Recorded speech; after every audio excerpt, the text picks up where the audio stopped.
And then another one that we don't really talk about as much. I don't think I've heard anybody really talk about this, but I know you brought up making sure that you stay in control of your 18 wheeler, and due to the fact that we have mainly automatic trucks on the road now, cruise control. When you're dealing with slippery, you do not have your cruise control on, because at that point you will not be in control of your steering wheel when you have cruise control on. Yep. So that is another big no-no. I had a vet. I was talking to him earlier, and he was talking about that, and I'm like, of course, because when I'm in my car, I wouldn't do that.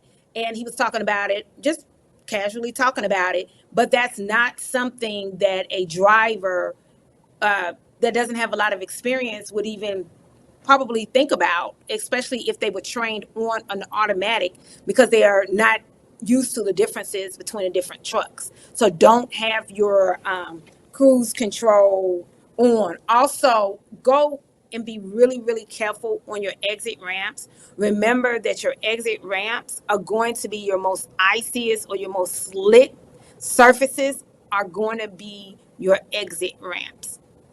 Another thing is, as a truck driver, um, each state, forget the state, each city or county, the way that they take care of the roads are going to be different. Some salt, some sand, some do neither one.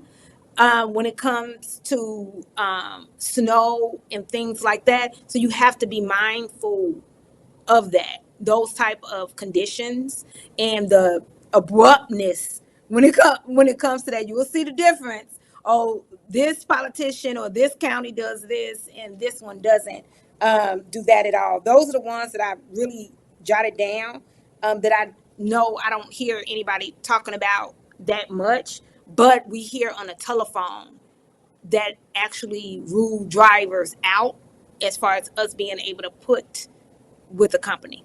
It'll be things like that. They'll say.